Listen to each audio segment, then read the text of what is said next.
Vous êtes-vous déjà demandé pourquoi certaines des personnalités les plus influentes de l'histoire ont passé des années dans l'ombre avant de changer le monde? Joseph a été esclave pendant 13 ans avant de régner sur l'Égypte. David a gardé des moutons pendant des décennies avant de devenir roi. Jésus lui-même a vécu 30 ans à Nazareth, une ville si insignifiante que l'on disait « Peut-il sortir quelque chose de bon de Nazareth ?» Il se passe quelque chose de profondément puissant dans ces moments de silence que la plupart d'entre nous ne comprennent pas. Aujourd'hui, je vais vous montrer comment Dieu utilise précisément ces moments apparemment perdus pour vous préparer à quelque chose d'extraordinaire. Si vous traversez une période d'attente, si vous avez l'impression que votre vie est en suspens, ou si vous vous demandez pourquoi Dieu ne vous utilise pas comme vous l'espériez, cette vidéo peut complètement changer votre perspective. Car ce que je vais partager n'est pas seulement théorique. Ce sont des principes qui ont transformé la vie d'hommes et de femmes ordinaires en instruments extraordinaires entre les mains de Dieu. En vérité, Dieu a une méthodologie unique pour préparer ses enfants, et cela se déroule principalement dans ce que j'appelle le laboratoire occulte. Alors que le monde privilégie la rapidité, l'exposition et les résultats immédiats, Dieu agit tout autrement. Il utilise des pauses, des silences et des tâches apparemment simples pour façonner votre caractère, élargir votre vision et former votre obéissance bien avant que vous ne vous avanciez sur une plateforme publique. Pensez à Moïse. 40 ans passés dans le désert à garder des moutons. 40 ans.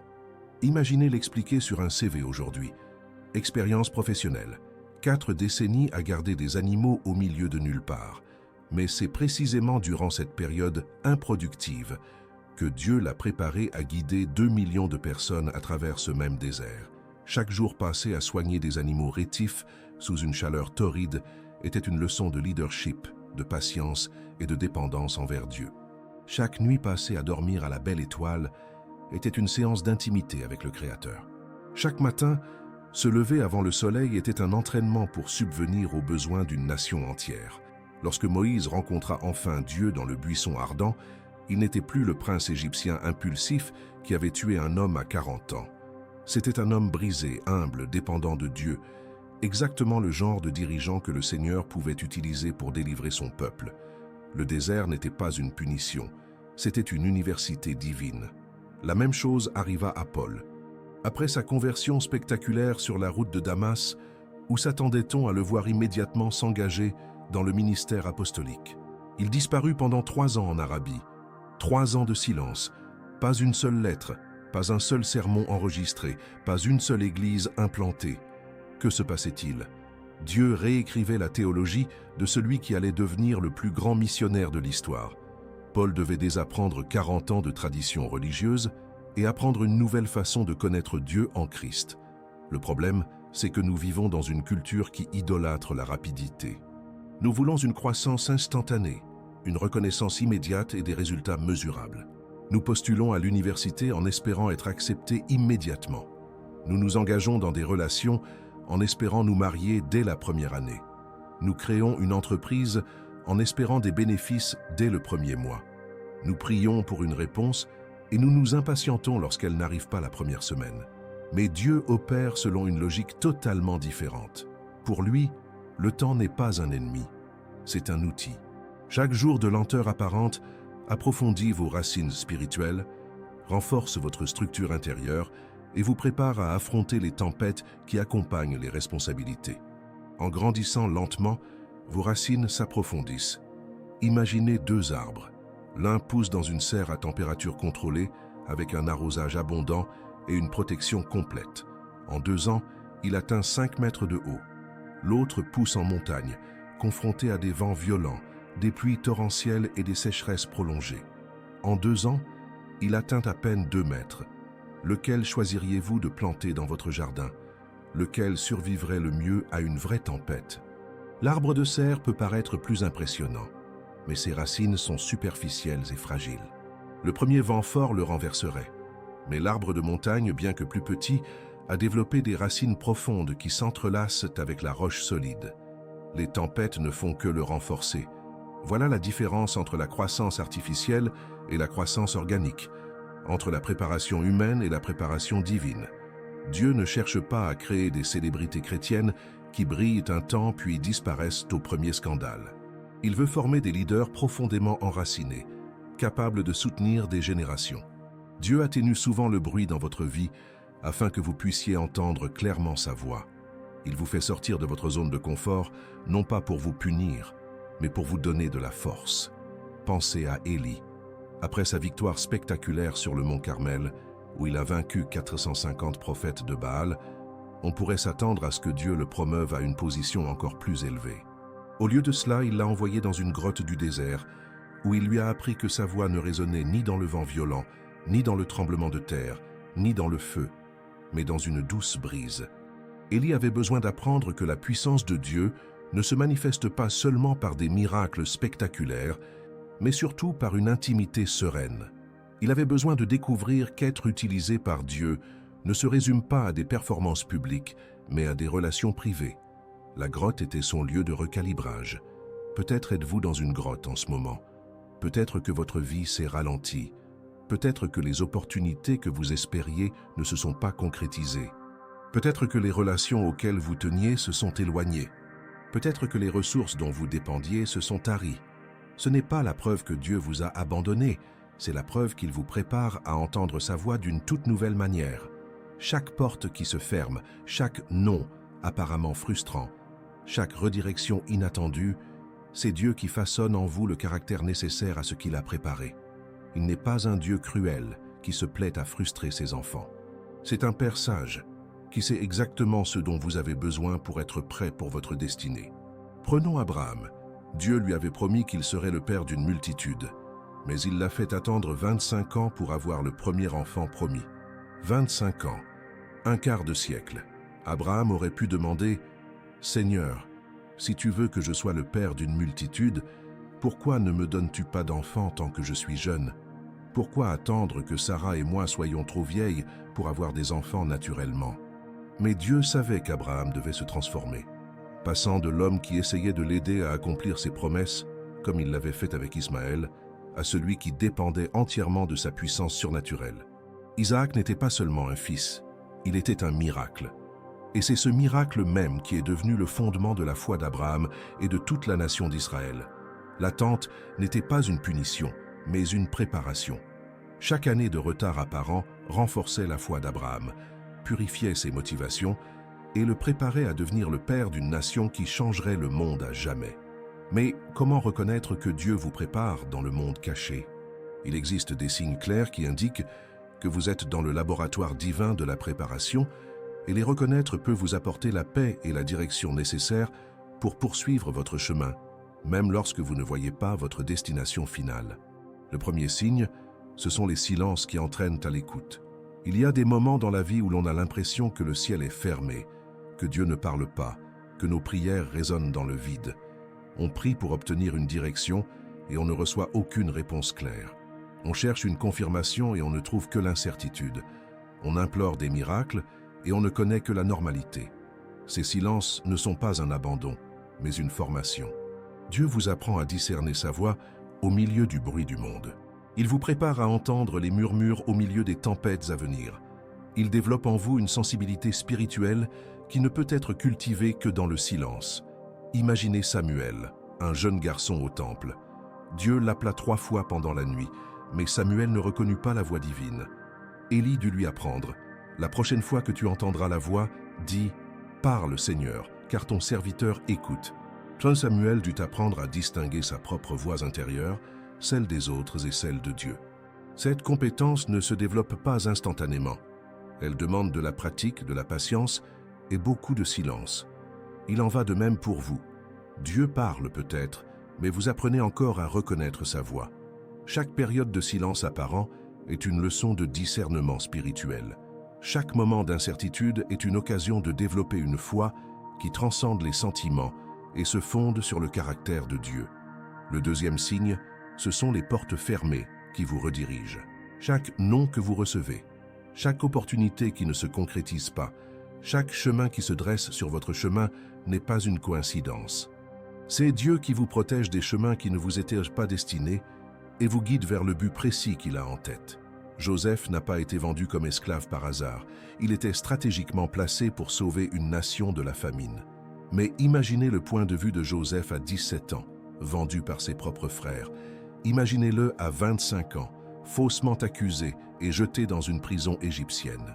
S'il avait eu une perspective limitée, il aurait pu conclure que Dieu l'avait abandonné ou que ses rêves n'étaient que des illusions d'adolescent.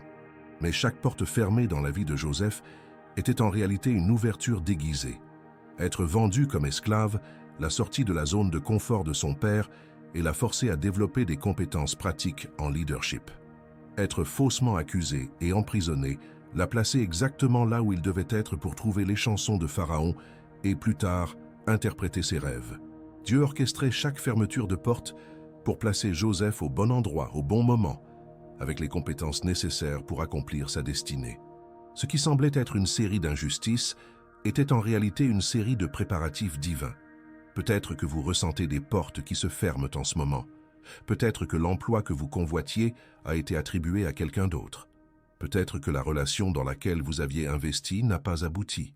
Peut-être que l'opportunité qui semblait parfaite ne s'est pas concrétisée. Au lieu de considérer cela comme un rejet, envisagez la possibilité que Dieu vous protège et vous guide vers quelque chose de meilleur. Le troisième signe est la réorganisation des relations.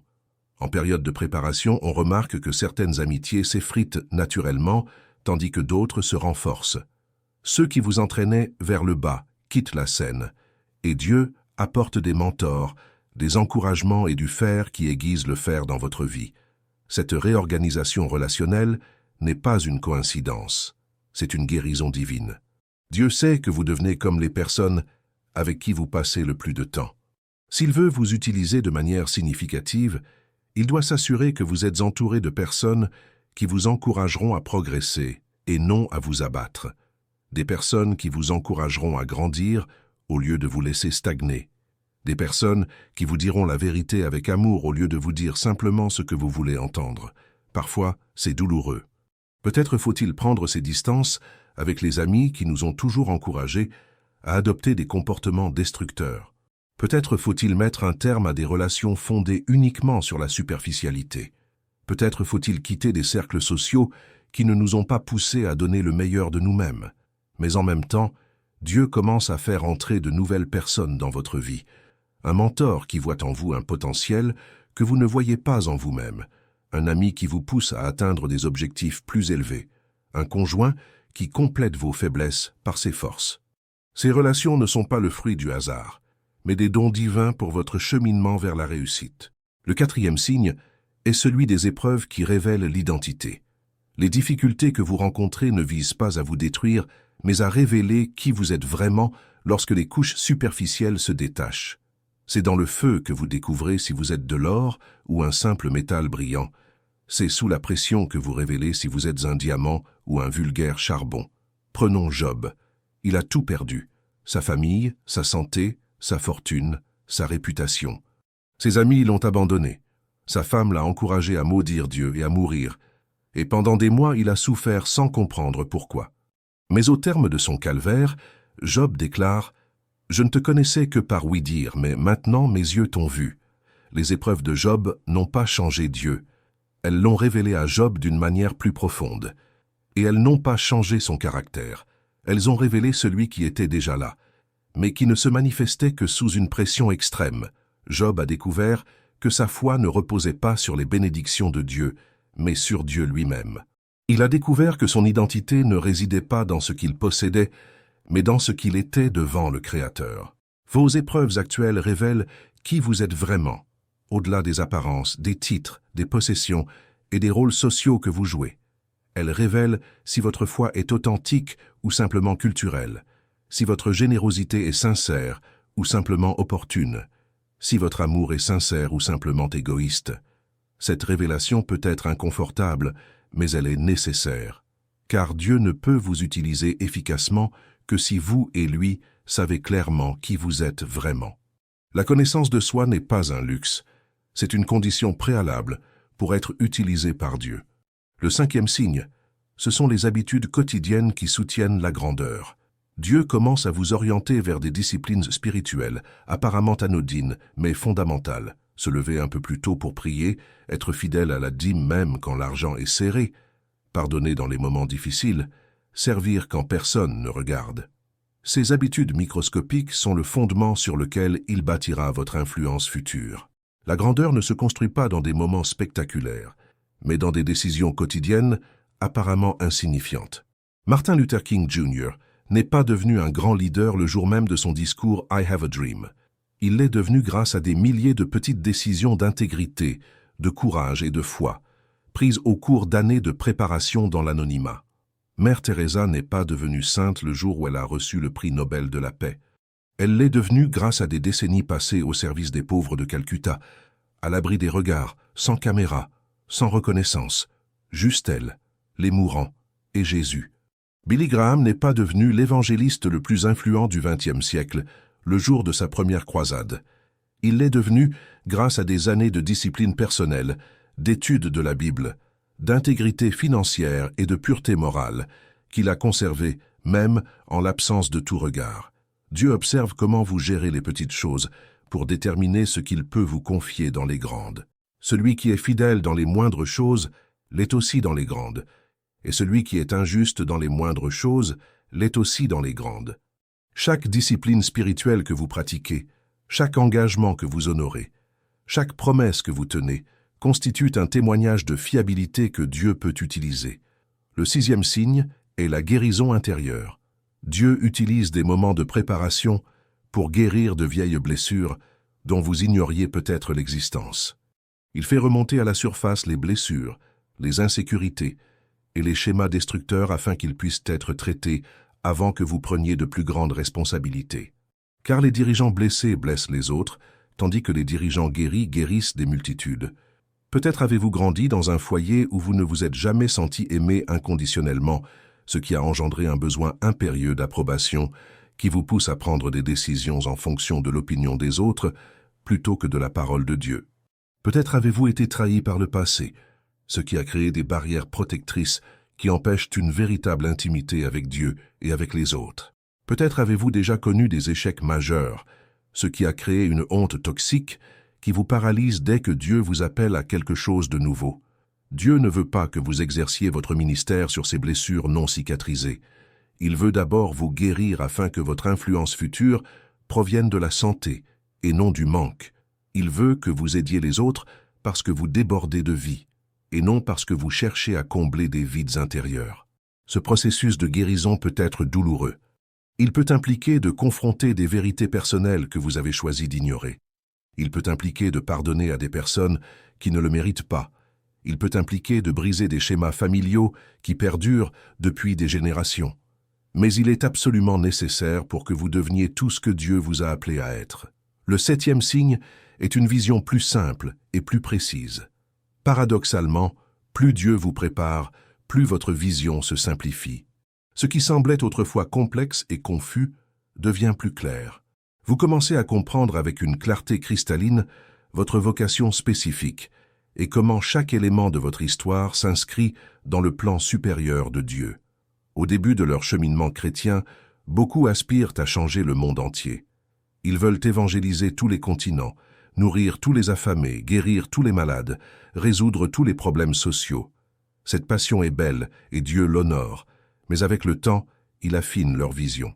Peut-être découvrirez-vous que votre vocation est d'œuvrer auprès des enfants orphelins de votre ville, d'accompagner les jeunes adultes de votre église, d'utiliser vos talents d'entrepreneur pour créer des emplois et transformer des communautés, d'écrire des livres qui encouragent les personnes en difficulté, ou encore d'élever des enfants qui changeront le monde.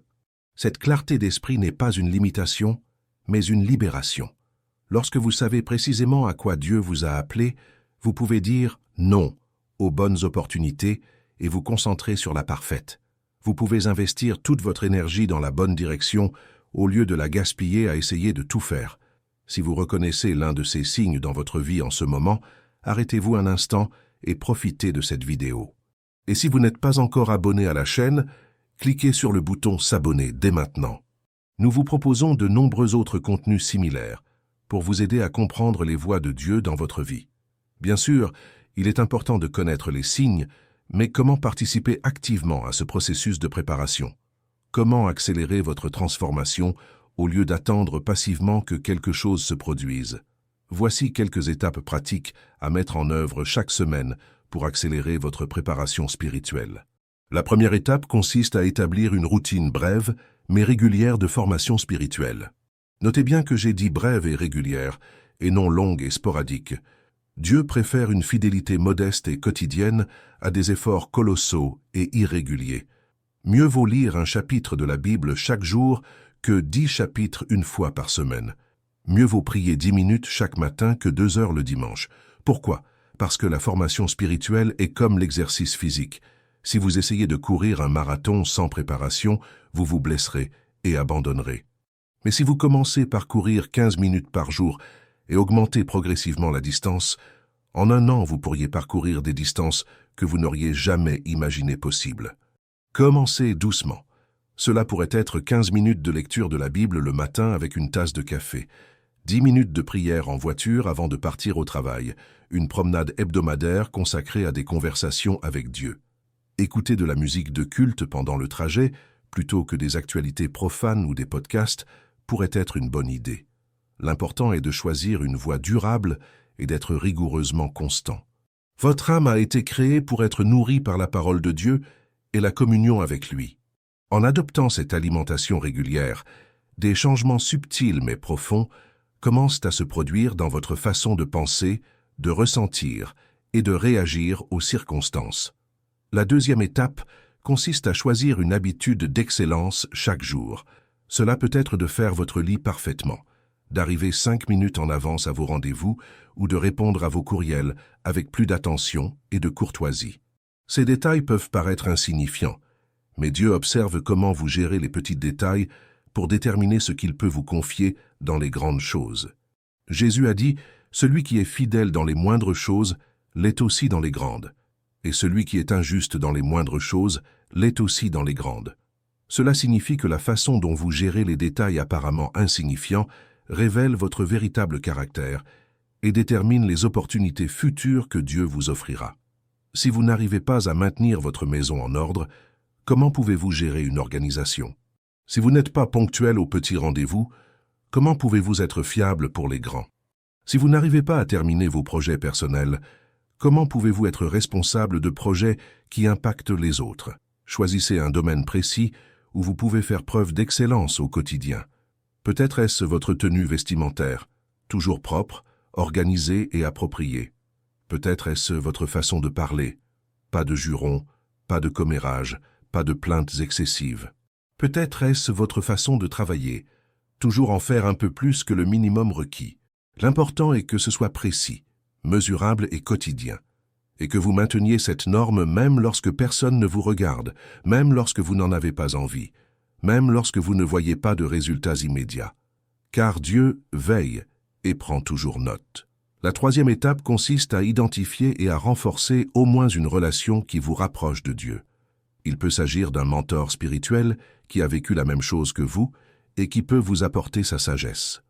Il peut s'agir d'un ami qui vous met au défi d'atteindre des objectifs plus élevés et vous remet en question lorsque vous êtes trop confiant. Il peut s'agir d'une personne plus jeune que vous pouvez former et, ce faisant, vous responsabiliser en appliquant ses enseignements. Les relations sont l'outil numéro 1 que Dieu utilise pour nous façonner. La Bible dit « Le fer aiguise le fer, et l'homme aiguise le visage de son ami ». Vous ne pouvez pas grandir spirituellement dans l'isolement. Vous avez besoin de personnes qui vous connaissent suffisamment pour déceler vos faiblesses, qui vous aiment suffisamment pour vous dire la vérité et qui ont le courage de vous confronter si nécessaire. Mais attention, toutes les relations ne sont pas exaltantes. Certaines sont toxiques et vous dépriment. D'autres sont superficielles et ne vous poussent pas à grandir. Vous devez rechercher et cultiver intentionnellement des relations qui vous rapprochent de Dieu et vous aident à devenir la personne qu'il vous appelle à être.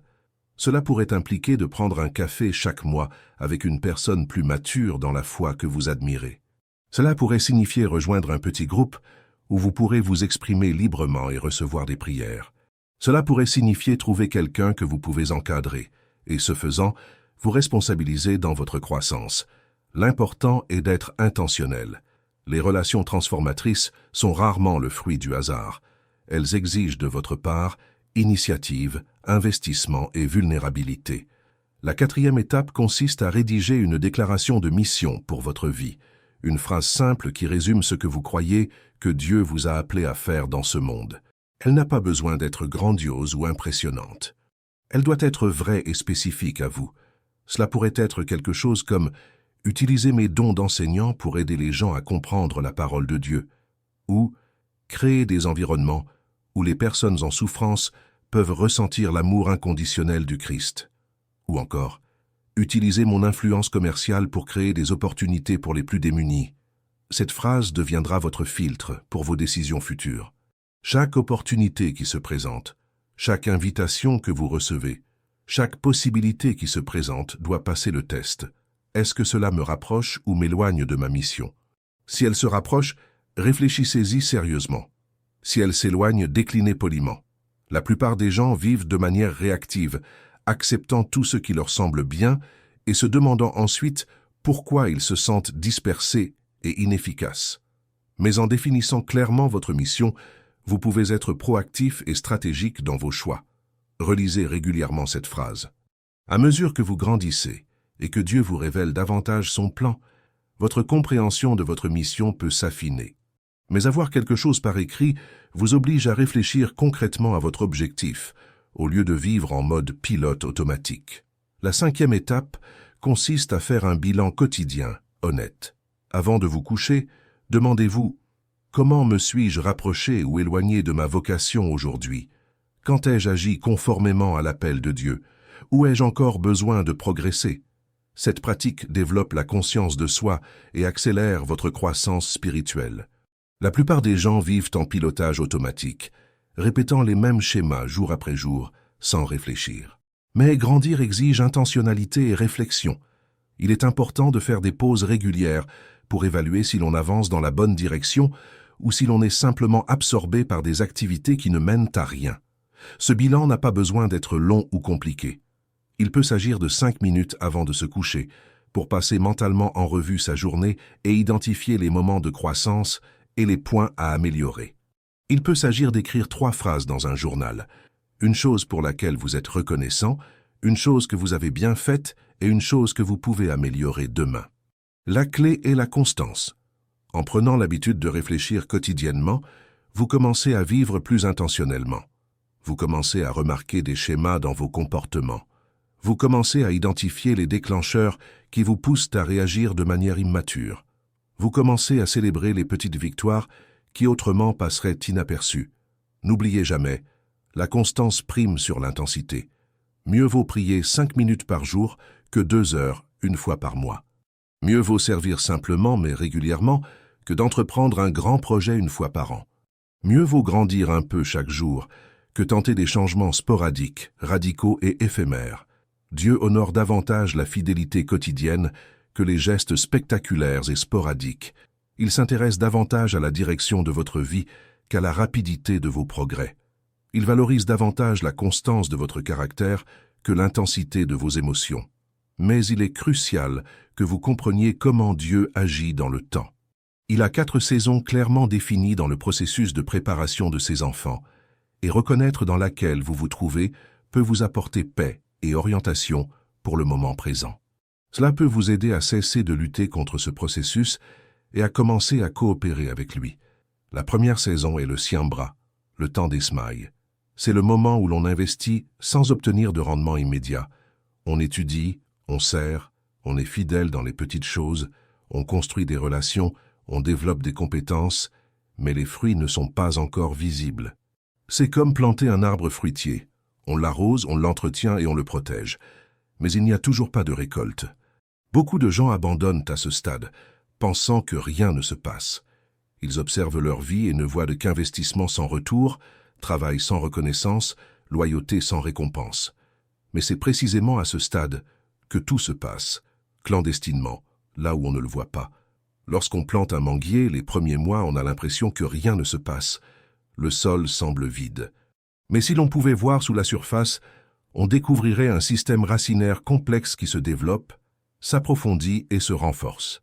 Ce développement invisible est ce qui permettra à l'arbre de produire des fruits abondants plus tard. Il en va de même dans votre vie spirituelle. Pendant la saison des semailles, Dieu développe en vous des fondations invisibles mais essentielles. Il fortifie votre caractère à l'abri des regards.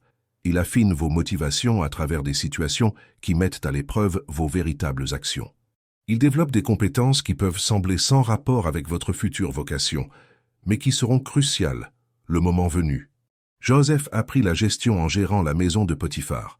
Il apprit la justice et l'intégrité en résistant aux avances de la femme de son maître.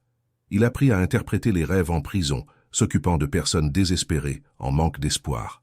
Chacune de ces expériences semblait déconnectée des autres, mais elles contribuaient toutes à faire de lui l'administrateur idéal pour gouverner l'Égypte pendant la famine.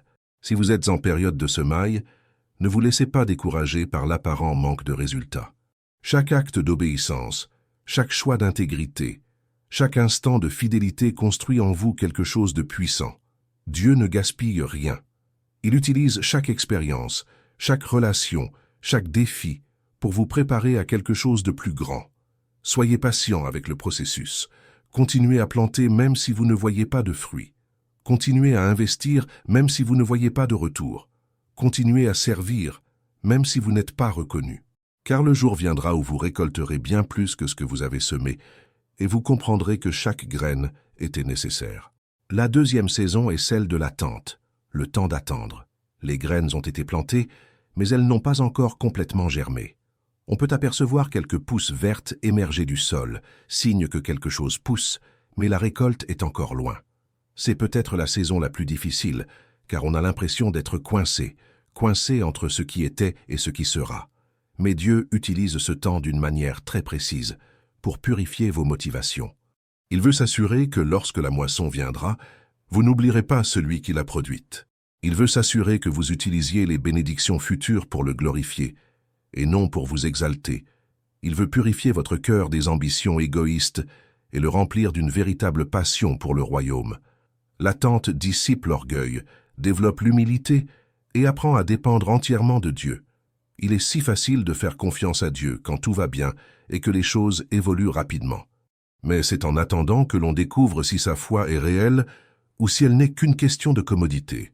C'est en attendant que l'on apprend à adorer Dieu pour ce qu'il est, et non seulement pour ce qu'il fait. David en a fait l'expérience intense. Il fut oint roi à l'adolescence, mais passa des années à fuir Saül avant d'accéder au trône. Durant ces années d'attente, il aurait pu se rebeller, lever une armée et s'emparer du royaume par la force. Après tout, Dieu avait déjà promis qu'il serait roi. Pourquoi attendre? Mais Dieu utilisait ce temps pour purifier le cœur de David. Il lui enseignait qu'être roi n'est pas une question de pouvoir, mais de service. Il lui montrait que le véritable leadership vient de l'intégrité et non de la position sociale. Il cultivait en lui un cœur selon le cœur de Dieu. Lorsque David devint enfin roi, il n'était pas seulement un jeune homme doué, doté d'une onction prophétique. C'était un homme brisé, dépendant de Dieu, qui comprenait le poids de la responsabilité et le privilège de servir son peuple. L'attente n'était pas une perte de temps, c'était une préparation essentielle. Si vous êtes dans une période d'attente, n'essayez pas de forcer les choses. N'essayez pas d'ouvrir des portes que Dieu n'a pas encore ouvertes. N'essayez pas d'accélérer des processus qu'il veut lents. Profitez de ce temps pour vous rapprocher de lui, pour examiner votre cœur, pour lui permettre d'affiner vos motivations et de purifier vos désirs. Demandez-vous, pourquoi est-ce que je souhaite que cette situation change? Est-ce pour la gloire de Dieu ou pour ma propre satisfaction? Suis-je prêt à utiliser les bénédictions futures avec sagesse et générosité? Mon cœur est-il en phase avec les desseins de Dieu ou est-il toujours centré sur mes propres intérêts? La troisième saison est la prueba, le temps de l'épreuve. Les plantes ont commencé à germer, mais il faut maintenant les tailler pour bien pousser. Dieu permet des difficultés spécifiques qui affineront votre foi comme le feu affine l'or. Ces épreuves ne visent pas à vous détruire, mais à éliminer tout ce qui est superflu et à renforcer tout ce qui est authentique en vous. C'est en cette saison que vous découvrez votre véritable nature. Lorsque la pression monte, que les circonstances deviennent difficiles, que vous êtes mis à l'épreuve au-delà de votre zone de confort, votre vraie nature se révèle. Les masques tombent, les prétentions disparaissent, et vous vous retrouvez face à face avec qui vous êtes vraiment. Abraham a dû faire face à l'épreuve ultime lorsque Dieu lui a demandé de sacrifier Isaac, le fils de la promesse. Imaginez le conflit intérieur. Dieu avait promis qu'Isaac donnerait naissance à une grande nation, mais maintenant, il lui demandait d'être sacrifié. Comment cela était-il logique? Comment Dieu pourrait-il tenir ses promesses si Isaac mourait? Mais l'épreuve ne concernait pas Isaac, mais Abraham. Dieu voulait savoir si Abraham l'aimait plus que ne l'avaient promis ses promesses. Il voulait voir si Abraham lui ferait confiance, même s'il ne comprenait pas ses voies. Il voulait savoir si son obéissance était conditionnelle ou absolue. Lorsqu'Abraham démontra sa volonté d'obéir même dans les épreuves les plus difficiles, Dieu intervint. Non seulement il épargna Isaac, mais il réaffirma ses promesses avec encore plus d'intensité. L'épreuve révéla qu'Abraham était devenu exactement le genre d'homme que Dieu pouvait utiliser pour engendrer une grande nation. Un homme dont l'obéissance ne dépendait pas de la compréhension de chaque détail du plan divin. Vos épreuves actuelles ont le même but. Elles ne prouvent pas que Dieu vous a abandonné ou que vous avez fait quelque chose de mal. Elles prouvent qu'il a une telle confiance en vous qu'il est prêt à vous mettre à l'épreuve, car il sait que vous avez le potentiel pour y parvenir. Chaque difficulté financière peut mettre à l'épreuve votre confiance en la providence divine ou simplement en vos propres capacités. Chaque conflit relationnel peut révéler si vous avez vraiment appris à pardonner comme le Christ l'a fait.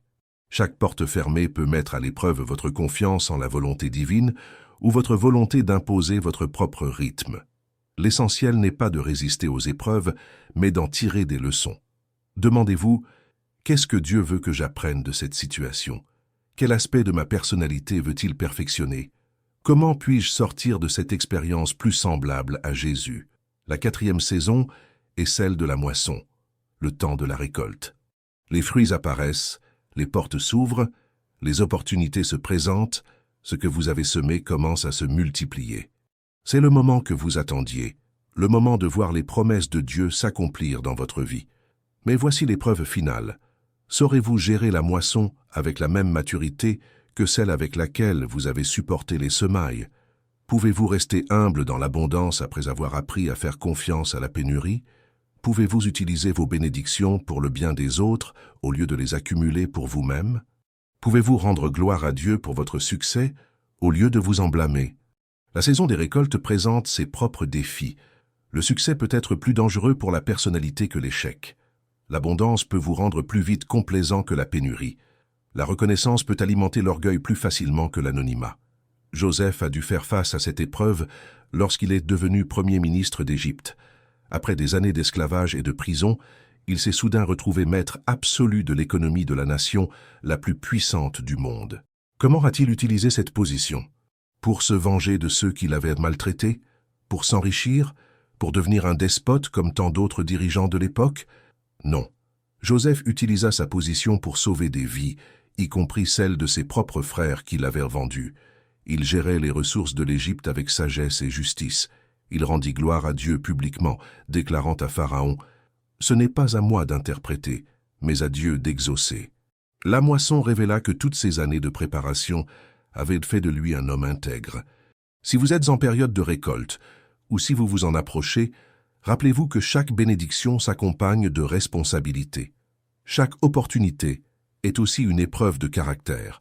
Chaque gain d'influence est une occasion de choisir entre servir soi-même ou servir le royaume de Dieu.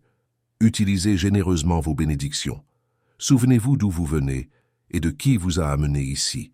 Restez en contact avec ceux qui vous ont connu avant votre réussite et qui vous aideront à rester humble. Continuez à pratiquer les disciplines spirituelles qui vous ont soutenu pendant votre préparation. Le problème, c'est que beaucoup veulent passer directement à la moisson sans passer par les autres saisons. Ils veulent le fruit sans le temps de semer, l'onction sans la préparation, la plateforme sans le processus.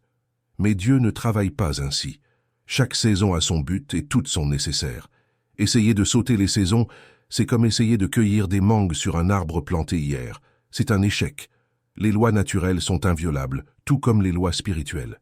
Une croissance authentique et durable exige du temps, de la patience et de la soumission au processus divin. Si vous êtes en période de semailles, soyez fidèle à ce qui semble petit. Semez avec joie, sachant que le temps de la récolte viendra. Si vous attendez, profitez-en pour vous purifier et vous rapprocher de Dieu. Ne gâchez pas la saison en essayant d'obtenir des résultats prématurés. Si vous êtes mis à l'épreuve, Considérez-les comme des opportunités de croissance et non comme des signes d'abandon divin. Si vous récoltez, gérez les fruits avec sagesse et générosité, en vous rappelant toujours qui est la source de toutes les bénédictions. Mais je sais que durant ce processus, surtout pendant les semailles et l'attente, d'intenses doutes et une grande lassitude surgissent. On commence à se demander si Dieu a vraiment un plan pour soi, si cela vaut la peine de rester fidèle, si on ne fait que perdre son temps à attendre que d'autres nous devancent. Le découragement nous murmure des mensonges qui semblent plus vrais que les promesses de Dieu. Laissez-moi vous aider à surmonter ces moments de doute et de lassitude avec des stratégies pratiques et bibliques qui ont soutenu les saints à travers les siècles. La première stratégie consiste à apprendre à remplacer les mensonges par les vérités bibliques. Votre esprit est un champ de bataille, et l'ennemi utilise les pensées négatives comme arme pour vous déstabiliser et vous faire abandonner le dessein de Dieu. Mais vous n'êtes pas obligé d'accepter passivement chaque pensée qui vous traverse l'esprit. Vous pouvez les évaluer, les rejeter et les remplacer par des vérités divines. Quand la pensée « Dieu m'a oublié » vous vient à l'esprit, souvenez-vous de Jérémie 29, 11. « Car je connais les projets que j'ai formés sur vous, dit l'Éternel, projets de paix et non de malheur, afin de vous donner un avenir et un avenir plein d'espoir. » Dieu n'oublie jamais aucun de ses enfants. Il a des pensées précises pour vous, des plans détaillés pour votre vie et un avenir plein d'espoir préparé pour vous. Quand le mensonge « je perds mon temps » se présente, souvenez-vous d'Ecclésiaste 3, 1. Il y a un temps pour tout, un temps pour toute chose sous les cieux. Vous n'êtes pas en retard sur le programme de Dieu. Vous ne manquez pas les opportunités qu'il a préparées pour vous. Vous êtes exactement là où vous devez être pour être prêt pour la suite. Quand le doute vous murmure « je ne suis pas assez qualifié », déclarez Philippiens 4,13 « Je peux tout par celui qui me fortifie ». Votre qualification ne vient pas de vos capacités naturelles, mais de la puissance de Christ agissant en vous. Dieu n'appelle pas ceux qui sont qualifiés, il qualifie ceux qui sont appelés. Quand le découragement crie « rien ne changera », proclamez Ésaïe 43, 19. « Voici, je vais faire une chose nouvelle. Maintenant, elle va germer. Ne la percevrez-vous pas? Voici, je vais mettre un chemin dans le désert et des fleuves dans la solitude. » Dieu se spécialise dans l'innovation précisément quand tout semble impossible. Il ouvre des voies là où il n'y en a pas et fait jaillir des fleuves dans les lieux arides.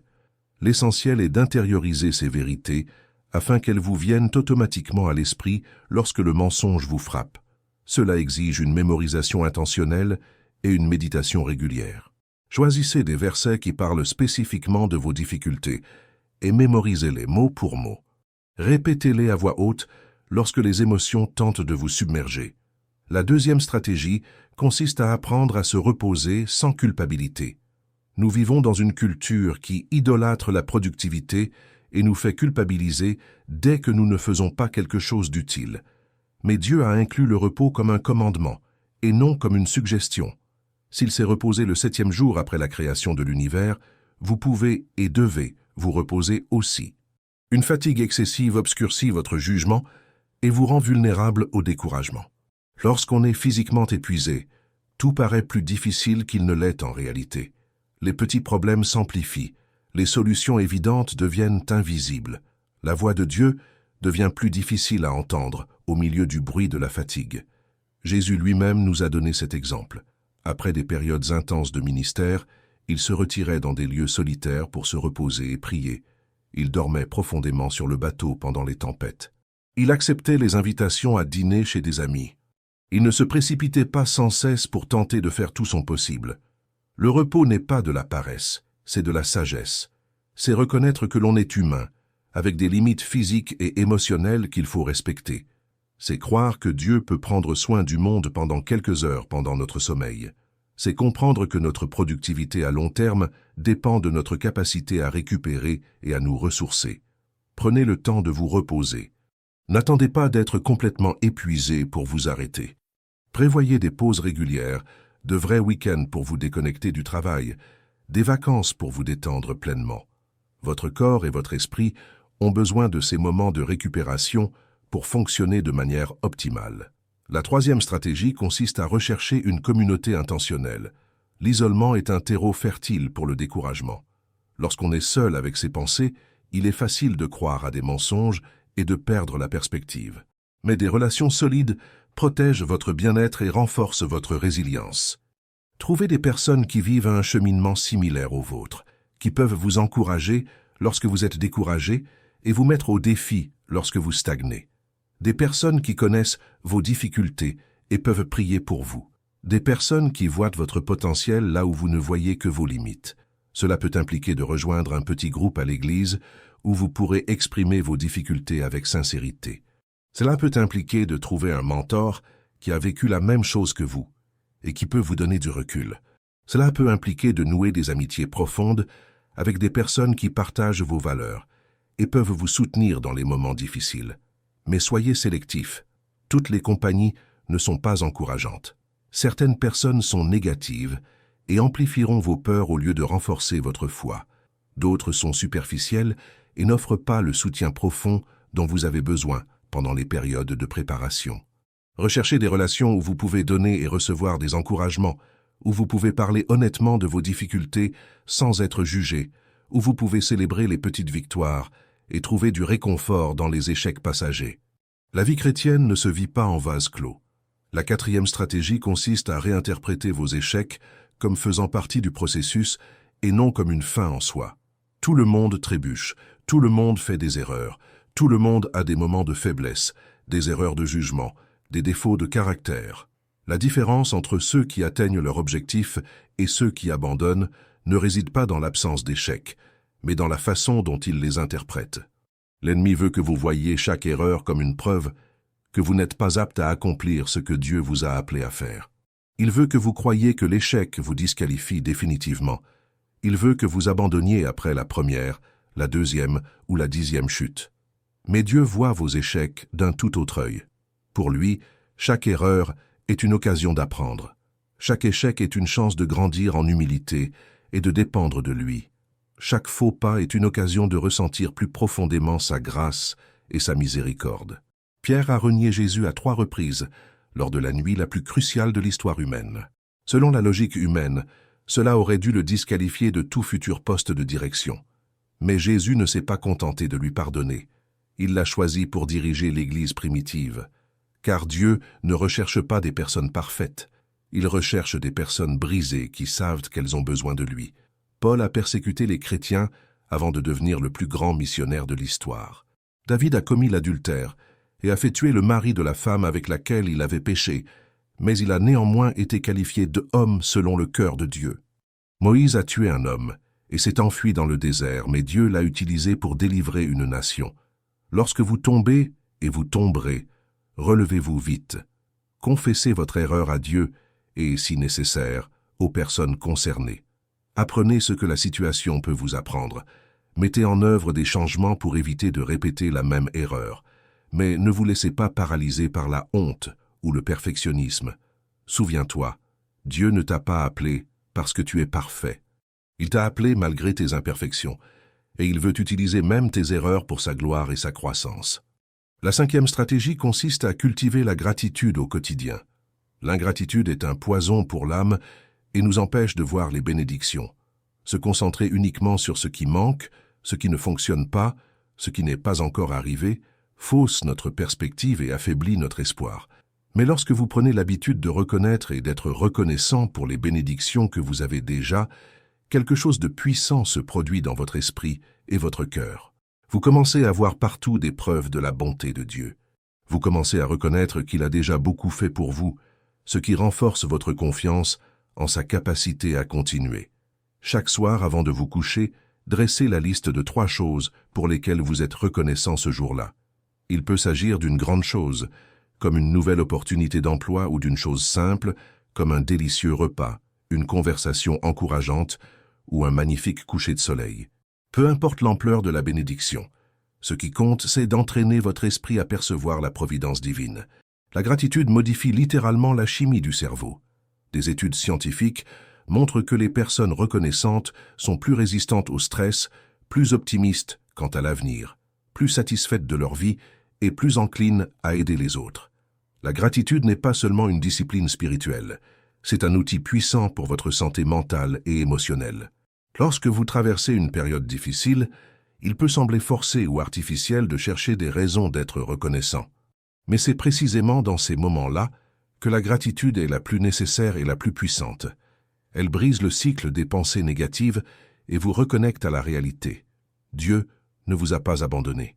Tout au long de ce processus de préparation, d'affrontement des doutes et de développement de la résilience, une compétence devient absolument cruciale, apprendre à discerner la voix de Dieu. Car si vous ne l'entendez pas clairement, vous risquez de vous préparer à de mauvaises choses, de manquer des opportunités qu'il met sur votre chemin ou de prendre des décisions basées sur vos propres désirs plutôt que sur les desseins de Dieu. Nous vivons à une époque de bruit constant. Des voix se disputent votre attention de toutes parts. Réseaux sociaux, actualités, opinions de vos proches, pression culturelle, vos propres peurs et désirs.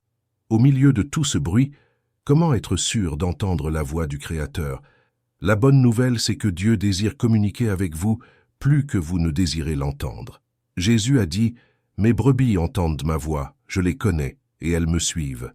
Cela signifie que chaque enfant de Dieu a la capacité de reconnaître sa voix. Mais comme toute compétence, cette capacité doit être développée par la pratique. Comment savoir quand Dieu vous parle? Il existe des caractéristiques indéniables de la voix divine que vous pouvez apprendre à reconnaître, et plus vous les connaissez, plus il devient facile de distinguer la voix de Dieu, votre propre voix intérieure et les voix du monde qui vous entoure. La première caractéristique est que la voix de Dieu s'accorde toujours avec sa parole. Le Saint-Esprit, qui nous guide vers toute la vérité, ne contredit jamais les Écritures qu'il a lui-même inspirées. Si vous percevez une direction contraire à des principes bibliques clairs, soyez sûr qu'elle ne vient pas de Dieu. Par exemple, si vous sentez que Dieu vous ordonne de quitter votre conjoint pour quelqu'un qui vous comprend mieux, ce n'est pas une voix divine, c'est une tentation. Si vous pensez devoir mentir pour obtenir un emploi parce que vous utiliserez ce poste pour servir Dieu, ce n'est pas une guidance spirituelle, c'est une rationalisation. Si vous sentez que vous devez vous venger de quelqu'un qui vous a blessé parce que Dieu est juste, ce n'est pas une inspiration divine, c'est une inspiration charnelle. Dieu ne vous demandera jamais de pécher pour atteindre un objectif noble. Il ne vous poussera jamais à transgresser sa nature. Il ne vous entraînera jamais sur des chemins contraires à son caractère révélé dans les Écritures. La deuxième caractéristique est que la voix de Dieu apporte la paix au milieu de l'incertitude. Cela ne signifie pas nécessairement la paix dans les circonstances. Jésus a promis que nous aurions des afflictions dans le monde. Mais cela apporte la paix du cœur, une assurance surnaturelle que nous sommes sur le bon chemin, même lorsque celui-ci est semé d'embûches. La voix de l'ennemi apporte anxiété, hâte et confusion. Elle vous pousse à prendre des décisions rapidement avant qu'il ne soit trop tard. Elle vous convainc que si vous n'agissez pas maintenant, vous perdrez cette opportunité à jamais. Elle vous remplit de crainte quant à l'avenir et de doute quant à la nature de Dieu. Mais la voix de Dieu, même lorsqu'elle vous appelle à quelque chose qui sort de votre zone de confort, s'accompagne d'une paix qui dépasse toute compréhension. La confiance qu'il sera avec vous, la certitude qu'il vous donnera la force de faire ce qu'il vous demande, l'assurance que son timing est parfait. Lorsque Dieu appela Moïse pour délivrer Israël, il avait toutes les raisons d'être inquiet. Il était un fugitif d'Égypte, il avait un défaut d'élocution et il n'avait ni armée ni ressources. Mais derrière ces objections pratiques se cachait la paix. C'était bien la voix de Dieu. Et c'est cette paix qui le soutint face à toutes les épreuves qui suivirent. La troisième caractéristique est que la voix de Dieu cherche confirmation auprès de sources multiples. Dieu parle rarement une seule fois ou par un seul canal. Il confirme sa direction par la parole, les circonstances, les sages conseils, les opportunités offertes et la paix intérieure. Lorsque tous ces éléments sont alignés, vous pouvez être sûr d'avoir bien entendu. Par exemple, vous pourriez sentir que Dieu vous appelle à changer de carrière. Cette première impression pourrait naître de la prière, d'une insatisfaction croissante face à votre emploi actuel ou d'un rêve qui vous a profondément marqué. Mais Dieu confirmera probablement cette orientation par d'autres moyens. Peut-être commencerez-vous à rencontrer des versets bibliques sur le changement et les nouveaux départs à chaque lecture de la Bible. Peut-être des personnes plus mûres dans la foi commenceront-elles à souligner vos dons et talents en accord avec votre nouvelle orientation. Peut-être des opportunités apparaîtront-elles dans le domaine qui vous oriente. Peut-être ressentirez-vous une paix croissante face au changement et une inquiétude grandissante face à l'immobilisme. Dieu utilise cette confirmation multiple pour vous protéger des décisions fondées uniquement sur vos émotions ou vos désirs passagers. Il veut que vous ayez la certitude absolue de suivre sa volonté et non votre propre imagination. La quatrième caractéristique est que la voix de Dieu vous rapproche toujours de lui, jamais plus loin. Toute révélation qui vous éloigne de la prière, de la lecture de la Bible, de la communauté chrétienne ou de la dépendance à Dieu n'est pas authentique. La voix divine renforce toujours votre relation avec le Père, jamais ne l'affaiblit. Parfois, des personnes reçoivent des directives qui les font se sentir supérieures aux autres chrétiens, qui les convainquent qu'elles n'ont plus besoin de l'Église ni de discipline spirituelle, et qui les poussent à s'isoler de relations saines. Ce n'est pas la voix de Dieu, c'est une tromperie spirituelle. La voix authentique de Dieu vous rend toujours plus humble et non plus orgueilleux. Elle vous rend plus dépendant de lui et non plus sûr de vous. Elle vous rapproche de la communauté chrétienne et non l'éloigne. Elle vous motive à chercher Dieu davantage et non moins. La cinquième caractéristique est que la voix de Dieu exige une obéissance totale. Dieu ne négocie pas avec nous, il nous dirige. Lorsqu'il parle, la réponse appropriée est « Oui, Seigneur » et non « Laisse-moi réfléchir » ou « Je vais examiner tes options ». Cela ne signifie pas que vous ne pouvez pas poser de questions ou demander des éclaircissements, mais que votre attitude fondamentale est celle de l'abandon à sa volonté. La voix de Dieu se manifeste souvent par des commandements clairs qui exigent une action, et non par des suggestions que l'on peut accepter ou rejeter à sa guise. Lorsqu'il dit à Abraham « Sors de ton pays », ce n'était pas une option envisageable. C'était un commandement auquel il fallait obéir. Lorsqu'il dit à Pierre « Suis-moi », ce n'était pas une invitation anodine, c'était un appel qui allait changer toute sa vie. Si vous avez l'impression d'avoir entendu quelque chose de Dieu, mais que vous n'êtes pas prêt à obéir quelles qu'en soient les conséquences, vous n'avez probablement pas bien entendu. La voix authentique de Dieu crée une pulsion intérieure d'obéissance plus forte que toute peur ou résistance. Mais comment aiguiser votre discernement spirituel? Comment devenir plus sensible à la voix de Dieu et plus habile à la distinguer des autres? Il existe des pratiques spécifiques qui, pratiquées régulièrement, développent votre capacité à entendre Dieu clairement. La première pratique est le silence intentionnel. Nous vivons à une époque de bruit constant. Musique, actualité, réseaux sociaux, conversations, pensées qui fusent. Nous faisons rarement l'expérience du véritable silence. Mais c'est dans le silence que nous entendons les murmures de Dieu. Il crie rarement pour rivaliser avec le bruit. Il préfère attendre que vous lui créiez un espace pour l'entendre. Accordez-vous régulièrement des moments de silence complet, sans distraction, juste vous et Dieu. Éteignez votre téléphone, trouvez un endroit où vous ne serez pas interrompu et restez simplement immobile en sa présence. Au début, cela peut être inconfortable, voire angoissant. Votre esprit peut être submergé par les soucis, les listes de choses à faire et les pensées errantes. C'est normal. Ne luttez pas contre vos pensées, acceptez-les simplement et laissez-les passer comme des nuages dans le ciel. Concentrez-vous sur une respiration lente et profonde. Souvenez-vous que vous êtes en présence du Créateur de l'univers, qui vous aime plus que vous ne pouvez l'imaginer et qui désire vous parler. Avec le temps, ces moments de silence deviendront parmi les plus précieux de votre journée. Vous commencerez à anticiper ces conversations intimes avec Dieu. Vous entendrez sa voix plus clairement, non seulement pendant ces moments, mais tout au long de la journée. La deuxième pratique consiste à tenir un journal spirituel. Notez vos prières, vos impressions et vos questions à Dieu. Notez les réponses que vous recevez et la manière dont elles se réalisent. Cela vous aide à identifier des schémas dans la manière dont Dieu vous parle spécifiquement. Chaque personne possède une fréquence particulière sur laquelle Dieu préfère communiquer avec elle. Certaines personnes l'entendent principalement par les Écritures, d'autres par des impressions lors de la prière, d'autres encore par des circonstances et des opportunités, d'autres encore par des rêves ou des visions. Beaucoup le font par une combinaison de ces canaux. En documentant vos expériences spirituelles, vous commencez à identifier la manière dont Dieu vous parle habituellement. Cela renforce votre confiance en vous pour reconnaître sa voix à l'avenir et vous aide à distinguer vos impressions authentiques de vos simples pensées. Notez tout.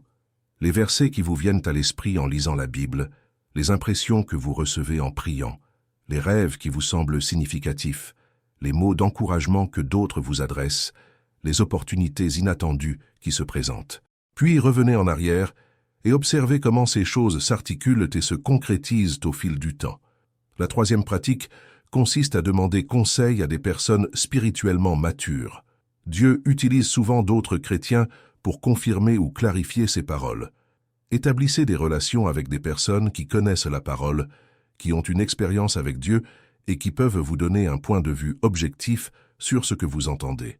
C'est particulièrement important lorsque vous envisagez des décisions importantes ou lorsque vous sentez que vous avez reçu une direction qui changera profondément votre vie. Les croyants matures peuvent vous aider à distinguer la voix de Dieu, vos propres désirs et une possible tromperie spirituelle. Mais choisissez vos conseillers avec sagesse. Recherchez des personnes qui manifestent des fruits spirituels dans leur vie, qui connaissent bien les Écritures, qui entretiennent une relation étroite avec Dieu et qui n'ont aucun intérêt personnel dans la décision que vous devez prendre. Ne cherchez pas seulement des personnes qui vous diront ce que vous voulez entendre. Recherchez ceux qui vous donneront la vérité avec amour, même si elle est difficile à accepter. Parfois, Dieu se sert des autres pour nous protéger de décisions insensées ou prématurées. La 4e pratique consiste à tester les esprits. La Bible nous dit de vérifier si les impressions que nous recevons viennent vraiment de Dieu. Cela signifie les comparer aux Écritures, prier pour confirmation, observer les fruits de la guidance et rechercher la paix intérieure. N'acceptez pas automatiquement toute impression comme divine. Posez-vous des questions telles que « Cela glorifie-t-il Dieu ou moi-même ? Cela me rapproche-t-il de lui ou m'en éloigne-t-il ? Cela édifie-t-il les autres ou est-ce seulement un bien pour moi ? Cela correspond-il au caractère du Christ révélé dans les Écritures ? Cela produit-il des fruits de l'esprit ? Amour, joie, paix, patience, bonté, bienveillance, fidélité, douceur, maîtrise de soi, ou des fruits de la chair? Si une impression ne passe pas ces tests, soyez prudent. Il pourrait s'agir de votre propre volonté déguisée en guide spirituel, ou même d'une tromperie démoniaque. L'ennemi peut se déguiser en ange de lumière et imiter la voix de Dieu pour nous égarer. La 5e pratique consiste à garder les yeux fixés sur Jésus. Plus on étudie la personne du Christ, ses enseignements et ses voies, plus il devient facile de reconnaître ce qui correspond à son caractère. Jésus est la révélation parfaite de qui est Dieu. Toute direction véritablement divine reflètera donc le caractère du Christ. Demandez-vous, Jésus agirait-il ainsi? Parlerait-il ainsi? Prendrait-il cette décision? Aurait-il cette attitude? Si la réponse est non, alors l'impression que vous avez ne vient probablement pas de Dieu. Lisez régulièrement les évangiles, non seulement pour acquérir des connaissances intellectuelles, mais aussi pour vous imprégner du caractère de Jésus. Observez comment il traitait les gens, comment il prenait des décisions, comment il réagissait à la pression, comment il gérait l'opposition. Plus vous connaissez Jésus, plus vous reconnaissez facilement sa voix et ses voies. Tout au long de ce processus de préparation et de discernement, vous serez inévitablement confronté à des épreuves. Et voici une vérité fondamentale, qui peut complètement changer votre point de vue sur les difficultés. Les épreuves ne sont pas des obstacles à votre objectif. Elles font partie intégrante de votre préparation à cet objectif. La plupart des gens voient les problèmes comme la preuve que quelque chose ne va pas, que Dieu n'a pas le contrôle ou qu'ils se sont éloignés de la volonté divine. Mais la Bible enseigne exactement le contraire. Jacques dit « Considérez comme un sujet de joie complète toutes les épreuves que vous pouvez rencontrer, car vous savez que l'épreuve de votre foi produit la persévérance. » Comment les épreuves vous transforment-elles comme rien d'autre ne le peut? Comment deviennent-elles des outils entre les mains de Dieu pour vous façonner en la personne qu'il attend de vous? Premièrement, il révèle des forces cachées que vous ignoriez. Il est facile de se sentir fort quand tout va bien. La santé, l'argent, des relations saines et une situation favorable. Mais on ne découvre sa véritable force que sous la pression. Vous découvrez des réserves de foi que vous ignoriez lorsque vous traversez une crise financière et continuez à croire en Dieu. Vous découvrez un courage que vous ignoriez lorsque vous devez prendre une position difficile par principe. Vous découvrez une persévérance que vous ignoriez lorsque vous affrontez une maladie prolongée ou une relation difficile. C'est comme un muscle qui ne se développe que lorsqu'il est sollicité en résistance. Vos forces spirituelles ne se révèlent que lorsqu'elles sont mises à l'épreuve. Dieu permet que des difficultés spécifiques révèlent et développent les capacités dont vous aurez besoin pour votre destinée future. Deuxièmement, ils éliminent le superflu. Les examens ont un pouvoir surnaturel de simplifier votre vie et vos valeurs. Ce qui semblait important devient superficiel. Les priorités se réorganisent automatiquement. Vous cessez de vous soucier des détails et vous vous concentrez sur ce qui compte vraiment pour l'éternité. En cas de crise sanitaire, les discussions politiques perdent de leur importance. Face à de graves difficultés financières, les marques de vêtements cessent de vous intéresser. Quand on perd un être cher, on prend conscience de la valeur de chaque instant passé avec ceux qui restent dans notre vie. Ce processus de purification est douloureux mais nécessaire. Dieu veut que vous vous concentriez sur ce qui compte vraiment, sans vous laisser distraire par 1000 choses passagères. Les épreuves brûlent l'ivraie et ne laissent que l'or. Troisièmement, ils développent exponentiellement votre empathie. Lorsque vous ressentez une douleur sincère, vous développez une compassion authentique pour ceux qui souffrent. Vos futurs mots d'encouragement ne seront pas de simples théories tirées de livres, mais de véritables témoignages de ceux qui ont vécu et surmonté la souffrance. Paul écrit dans la 2e épître aux Corinthiens, « Béni soit Dieu le Père de notre Seigneur Jésus-Christ, le Père des miséricordes et le Dieu de toute consolation, qui nous console dans toutes nos afflictions, afin que nous puissions consoler ceux qui se trouvent dans quelque détresse que ce soit. » Paul ne pouvait être le consolateur des affligés que parce qu'il avait lui-même été affligé et avait bénéficié de la consolation divine. Lorsque vous souffrez de dépression et que vous en êtes guéri, vous pouvez exercer votre ministère avec autorité auprès des personnes dépressives. Lorsque vous survivez à un divorce et reconstruisez votre vie, vous pouvez aider d'autres personnes qui traversent la même douleur. Lorsque vous surmontez des dépendances et trouvez la liberté, vous pouvez guider d'autres personnes vers la même libération. Vos cicatrices deviennent des références. Vos blessures guéries deviennent des sources de guérison pour les autres. Dieu utilise vos pires expériences pour vous qualifier pour votre meilleur ministère. Quatrièmement, il renforce votre foi comme rien d'autre ne le peut. Lorsque Dieu vous soutient dans une tempête que vous pensiez devoir vous détruire, vous savez par expérience qu'il est fidèle. Cette foi éprouvée devient inébranlable.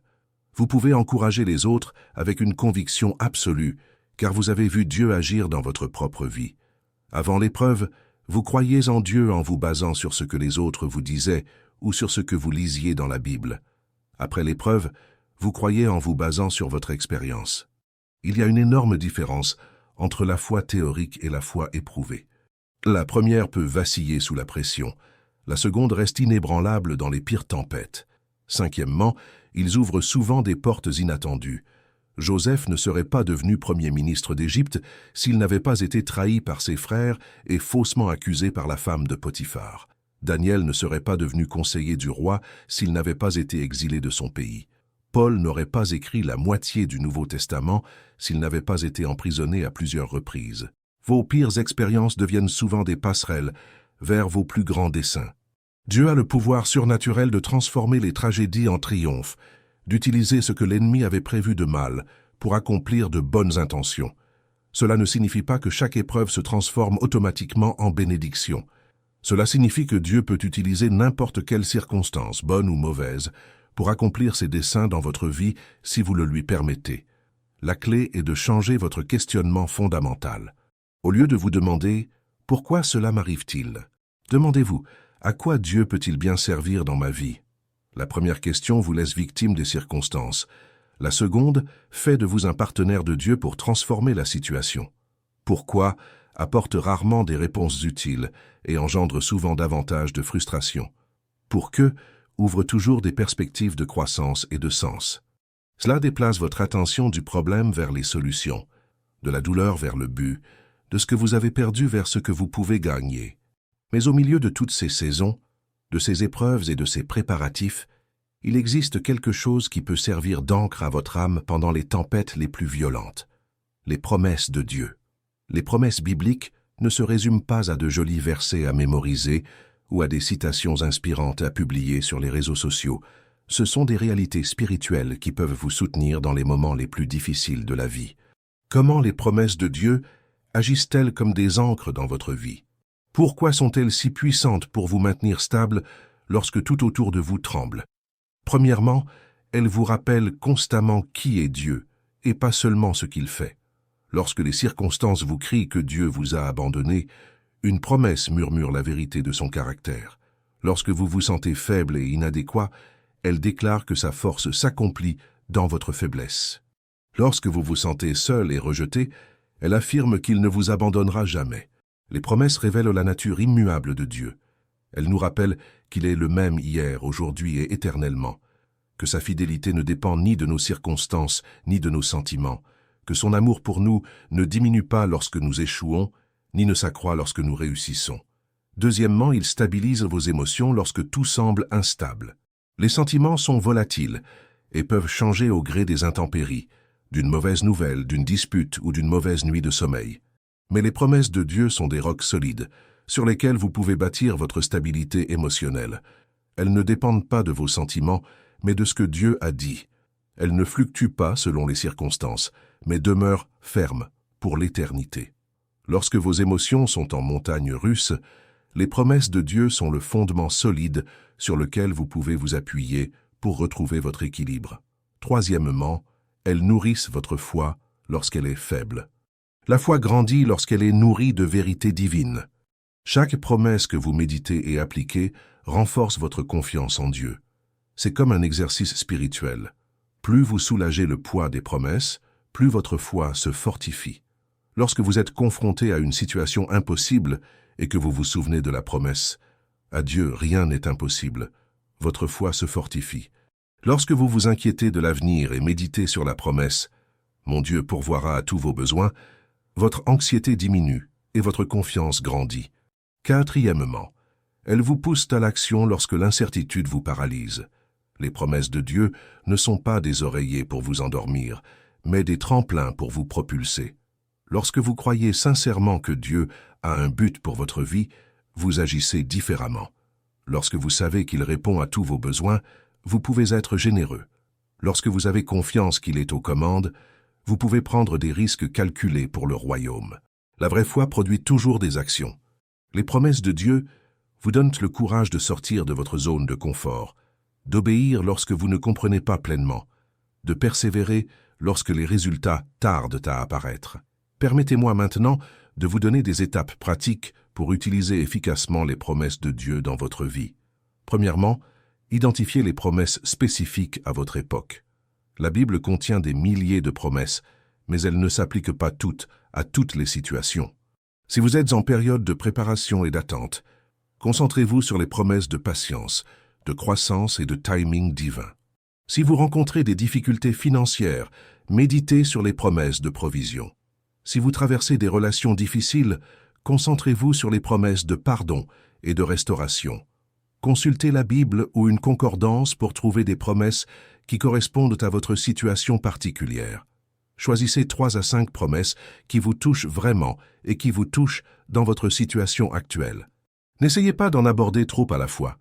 Il vaut mieux en approfondir quelques-unes plutôt que de simplement effleurer la surface. Deuxièmement, mémorisez ces promesses mot pour mot. Lorsque vous mémorisez une promesse, elle devient accessible au Saint-Esprit pour qu'il l'utilise dans votre esprit à tout moment et en tout lieu. Dans les moments de tentation, de découragement ou de peur, les promesses mémorisées deviennent des épées spirituelles entre vos mains. Écrivez vos promesses sur des cartes et emportez-les avec vous.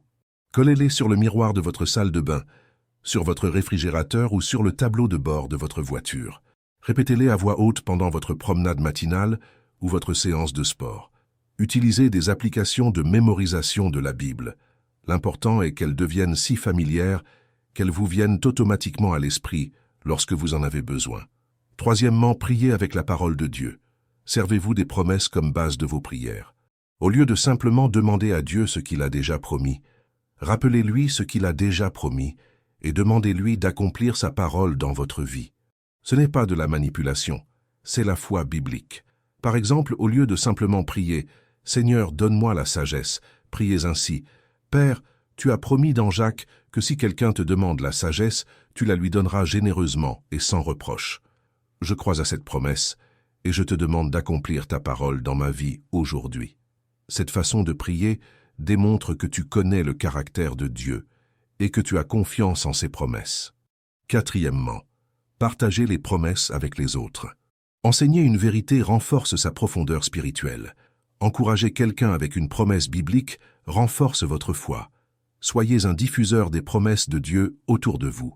Lorsqu'un ami est découragé, offrez-lui une promesse d'espoir. Lorsqu'une personne traverse une épreuve, rappelez-lui la promesse de la fidélité de Dieu. Lorsque vous voyez quelqu'un aux prises avec la peur, promettez-lui la protection divine.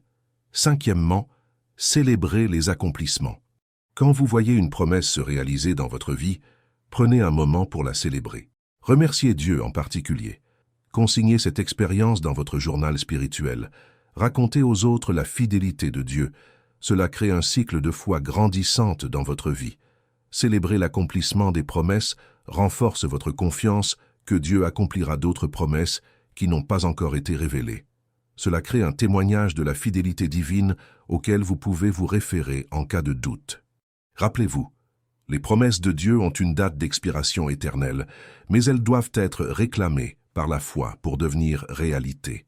Elles ne sont pas automatiques, elles exigent foi, obéissance et persévérance. Il est également important de comprendre que les promesses de Dieu comportent souvent des conditions implicites ou explicites. Par exemple, la promesse « Cherchez d'abord le royaume de Dieu et sa justice, et toutes ces choses vous seront données par-dessus » comporte une condition claire « Recherchez d'abord le royaume ». La promesse « Si nous confessons nos péchés, il est fidèle et juste pour nous les pardonner » comporte la condition de la confession. Ne faites pas de promesses hors contexte ou sans remplir les conditions. Étudiez chaque promesse dans son contexte biblique pour bien comprendre ce que Dieu dit et ce qu'il attend de vous. Alors que nous approchons du terme de ce voyage ensemble, je veux que vous compreniez une vérité fondamentale qui peut transformer radicalement votre perspective sur ce moment de votre vie. Dieu ne perd pas son temps avec vous. Chaque jour d'attente apparente, chaque porte fermée, chaque défi relevé, chaque larme versée, tout cela est utilisé par le maître architecte pour construire quelque chose d'extraordinairement beau et puissant dans votre vie. Vous ne voyez peut-être pas encore le projet dans son intégralité, mais lui, si. Vous ne comprenez peut-être pas pourquoi certaines pièces sont nécessaires, mais lui le comprend parfaitement. Vous vous interrogez peut-être sur le temps que cela prend, mais lui connaît le timing parfait pour chaque étape du processus. La préparation divine n'est pas une punition, c'est un privilège. Tout le monde n'est pas choisi pour suivre le laboratoire de préparation de Dieu. Mais ceux qui le sont en ressortent avec une onction, une sagesse, une compassion et une force qui ne peuvent être ni falsifiées, ni imitées, ni acquises autrement. Joseph n'est pas devenu premier ministre d'Égypte malgré son emprisonnement. Il l'est devenu grâce à lui. David n'est pas devenu le roi selon le cœur de Dieu, malgré des années de fuite devant Saül. Il l'est devenu grâce à ces années. Paul n'est pas devenu le plus grand missionnaire de l'histoire malgré ses luttes et ses souffrances. Il l'est devenu grâce à elles. Vos difficultés actuelles ne prouvent pas que Dieu vous a abandonné. Elles prouvent plutôt qu'il vous a choisi pour une mission importante. Vos frustrations actuelles ne signifient pas que vous êtes sur la mauvaise voie. Elles indiquent plutôt que vous êtes préparé pour la bonne. Je vous laisse donc avec ce défi qui peut transformer radicalement votre expérience des mois à venir. Au lieu de résister au processus, acceptez-le. Au lieu de vous plaindre du retard, soyez reconnaissant pour la préparation. Au lieu d'envier ceux qui semblent avancer plus vite, ayez confiance que Dieu a un timing parfait pour vous. Et surtout, ne gaspillez pas ce temps précieux. Profitez de chaque jour de cette période pour vous rapprocher de Dieu, pour développer votre caractère, pour servir fidèlement là où vous êtes et pour mieux aimer ceux qui vous entourent. Car lorsque la saison des récoltes arrivera, et elle arrivera, vous serez prêt non seulement à recevoir les bénédictions, mais aussi à les gérer avec sagesse et à les utiliser pour le bien des autres. N'oubliez pas que les grands leaders ne naissent pas dans la sphère publique, mais se forgent dans la sphère privée. Ils ne se forment pas dans les moments de succès, mais dans les moments difficiles. Ils ne se construisent pas par des raccourcis, mais par des processus longs et minutieux. Vous êtes exactement là où Dieu veut que vous soyez en ce moment. Non pas qu'il n'ait rien de mieux à vous offrir, mais parce que c'est le meilleur endroit pour que vous deveniez celui qu'il attend de vous. Chaque jour de cette préparation ajoute quelque chose d'essentiel à votre formation. Chaque expérience contribue à votre épanouissement futur. Ayez confiance en ce processus. Restez fidèle à votre préparation. Attendez avec impatience ce que Dieu a préparé pour vous, car lorsqu'il décide de vous utiliser, rien ni personne ne peut l'arrêter. Et quand ce moment arrivera, vous comprendrez que chaque jour d'attente, chaque larme de frustration, Chaque instant d'incertitude en valait la peine. Le meilleur reste à venir, et vous vous préparez à être prêt quand il arrivera. Maintenant, j'aimerais que vous me disiez, à quelle période vous reconnaissez-vous en ce moment? Semez-vous, attendez-vous, êtes-vous mis à l'épreuve ou récoltez-vous? Comment Dieu a-t-il utilisé cette période de votre vie pour vous préparer à ce qui vous attend? Laissez un commentaire ci-dessous pour partager votre expérience, car votre témoignage pourrait être l'encouragement dont quelqu'un a besoin aujourd'hui. Si cette vidéo vous a touché et a clarifié votre situation actuelle, partagez-la avec quelqu'un qui a également besoin de comprendre la voix de Dieu. Peut-être s'agit-il d'un ami découragé par le retard pris dans la réalisation de ses rêves. Peut-être s'agit-il d'un membre de votre famille qui se demande si Dieu a vraiment un plan pour sa vie. Peut-être s'agit-il de quelqu'un qui a besoin d'entendre qu'il n'est pas en retard sur le calendrier de Dieu. Et n'oubliez pas de vous abonner à la chaîne et d'activer la cloche de notification pour ne manquer aucun contenu susceptible de transformer votre cheminement spirituel. Chaque semaine, nous vous proposons des enseignements pratiques et bibliques pour vous aider à grandir dans la foi et à mieux comprendre les voies de Dieu. N'hésitez pas à me faire part des sujets que vous souhaiteriez que j'aborde dans mes prochaines vidéos. Quelles sont vos principales questions sur la vie chrétienne? Quels aspects de la foi aimeriez-vous approfondir?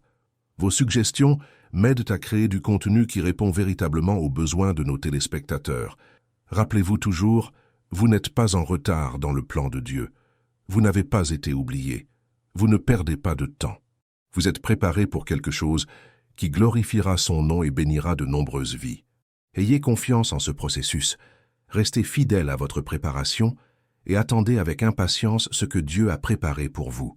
Car lorsqu'il décide de vous utiliser, rien ni personne ne peut l'arrêter. Le meilleur reste à venir et vous vous préparez à être prêt lorsqu'il arrivera. Que Dieu bénisse votre cheminement et vous accorde la paix pendant cette période de préparation. À bientôt pour la prochaine vidéo.